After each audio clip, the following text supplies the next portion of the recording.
You're stuck with two options. Which one do you choose?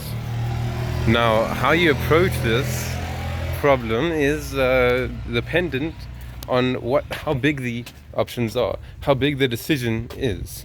Sometimes the decision is as small as choosing ice cream. Sometimes it's as big as choosing a new career, choosing a new school. But first off, we need to figure out the scale of the decision you're making. You see, when it comes to decision making, we have two tools we can utilize. One of them is the unconscious, the subconscious mind, and the other one is the conscious mind. I know that might sound a little wishy-washy, but hear me out, right? You make decisions intuitively every day. What's my next step? How do I move from A to B? That's an intuitive decision, right? Literally, you don't even think about it. You don't have to. But when it comes to something more grandiose, like how am I going to spend my time today, you need to use your brain a little bit. You need to think about it. The thing is, when it comes to smaller decisions, you don't even need to use a brain. You can be intuitive, and that should be how things work. A lot of the time, our intuition, our subconscious mind, knows a lot more than we do. And following it is a very good idea. For instance, should I spend my time around this person? Yes or no? Intuitively, you would know. Okay, I don't actually like them. Let me not spend my time around them. Consciously, you don't know. So but at the end of the day, it's your consciousness that decides. It's your consciousness that says, okay, yes, no. I will spend time around them, I will not. I will do this or I won't.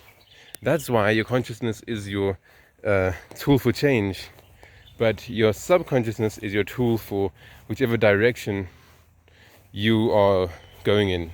That's like your inertia that you can add to. It's your momentum. Okay. Now the stupid thing is, most people use their conscious mind when they're trying to make little decisions. And so, like when they're choosing a flavor of ice cream, they'll pause and they'll be like, what should I get? I don't know. And then at the end of the day, they just choose some generic flavor because it's like in the middle.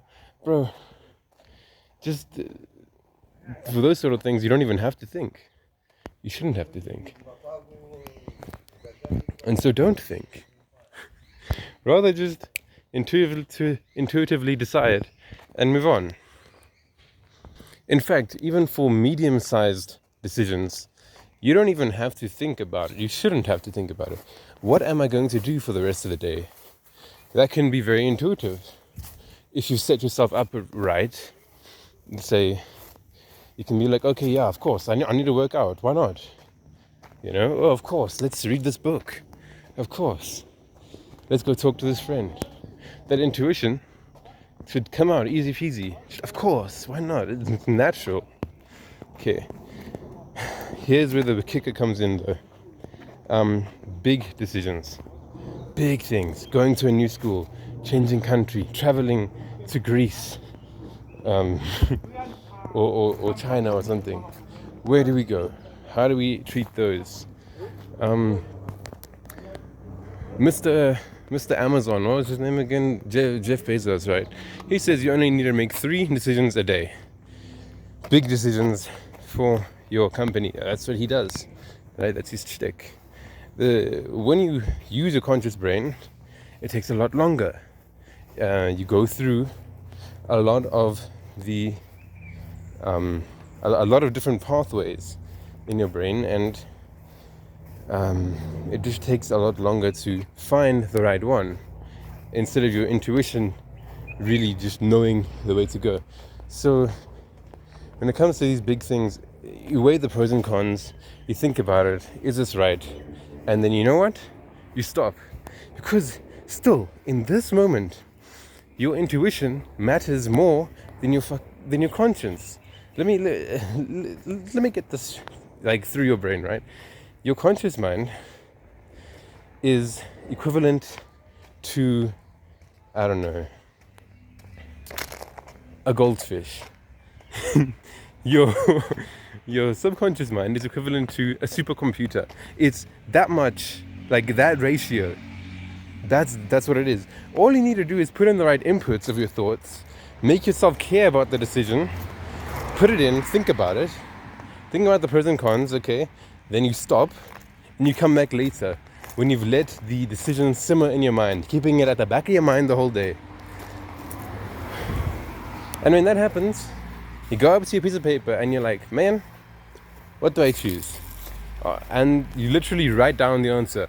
I choose this. And trust me, that'll be a much better decision than you would think. Most of the time you can rely on it. I'm saying most of the time, 95% of the time, which is honestly more reliable than your consciousness, because these big complicated stuff, they have a lot of parts to them that your consciousness can't really, process, but your subconscious can. So it's by putting in the inputs and getting the outputs for big decisions. Not even decisions though. If we're actually talking about this is about understanding. To make the right decision, you need to understand your circumstance. You need to understand what the decisions mean. So it's about learning as well. You can learn like this. You put in the right inputs and you intuitively work through them throughout the day by doing some mild tasks like going to school, working in the garden, and your subconscious brain works while your conscious brain is distracted, because that conscious brain is going to take the attention away from the subconscious, and then you're not going to process it very quickly. There you go. So we've looked through 3 different decisions: small, medium, big. Small decisions, do it on intuition. Don't even think about it. It's just a waste of your energy, right? Something small. Oh, what ice cream flavor should I have? Rum and raisin or fucking lemon. You like lemons, so go ahead and get that. When it comes to these small decisions, it could even be something like what's the next step? What should I do now? That can be done by habit, literally automatically. Or it's even, what do I say in this conversation? It should be intuitive. You should not be thinking in your head, okay, what's next? What's the next thing I can say? It should just come out. You should just make a joke. You should just say something. And yeah, if you want to train that intuition, just talking to people is one of the easiest ways to do that. Okay, medium decisions. Honestly, you use your conscious brain a little more, but I disagree with using it for these medium decisions as well, just on a day-to-day basis. You shouldn't even have to. For things like, how do I spend my time today? What should I do for the next week? Experiment. Be slightly conscious, be aware, but at the end of the day, you follow your intuition. Okay, I think I should do that, let me do it, let me try it. Don't doubt yourself. And for big decisions, now here you're going to think, oh, you use your consciousness.